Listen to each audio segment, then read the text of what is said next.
Integration by parts is another technique that is used when you've got two functions multiplied by each other. So the rule of the integration by part technique says the integration of uv dash dx is equal to uv minus the integral of u dash v dx. Okay, so probably the best way to show you how this works is by an example. So if we were asked to find the integral of x cos x dx, we've got two functions multiplied by each other. So this is what integration by parts involves we've got two functions and we're going to split it into two. So it's crucial as to which you substitute for which. They're not always in that order. We could even make u equal x and v dash as cos x, or we could do it the other way around. Usually one will work and most likely the other method won't work. So it's crucial that you do the right substitution. How do you know which way to do the substitution? You can see here by the rule is that we've got uv, so you've got to be able to integrate v dash, whatever we make v dash into here, and really it doesn't matter here because if we make v dash x or v dash cos x, we can integrate both those to get v, so that's okay. But the whole idea is that this one here, this integral, is simpler than that one there. And if we make u equal to x, then the u dash, the derivative of x, is just 1. So that's going to make this integral very, very much easier than the original integral, which is the whole idea of integration by parts.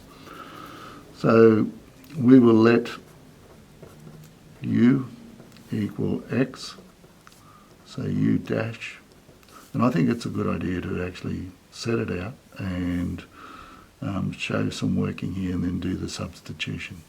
So if u is equal to x, u dash is equal to 1, and the other one is we're going to make v dash equal cos x.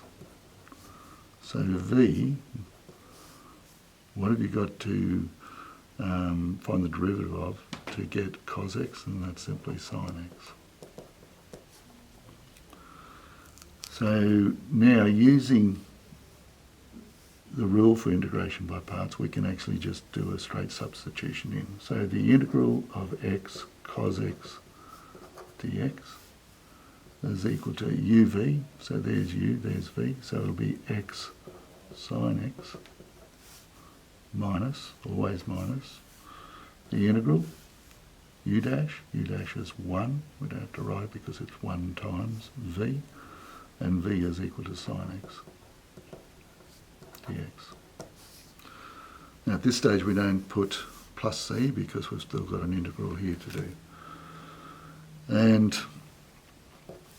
you can see that this is a straightforward integral now because there aren't two functions multiplied together anymore because u dash is equal to 1, and this made this greatly simplified and allows us to do the integral. So this stays the same, x sin x. Now the integral of sine is not cos but negative cos, so we get negative cos, so there'll be plus cos x plus c. If we find the derivative of this, we should get back to x cos x, and you should try that out and make sure that that is indeed the case. So the derivative of all of this, the derivative of the constant will be 0, and then when you find the derivative of those two, you should just get x cos x.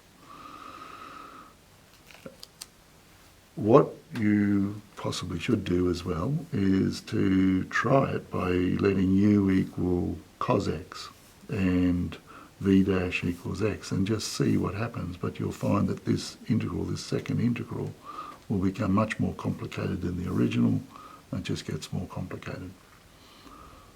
So that's integration by parts.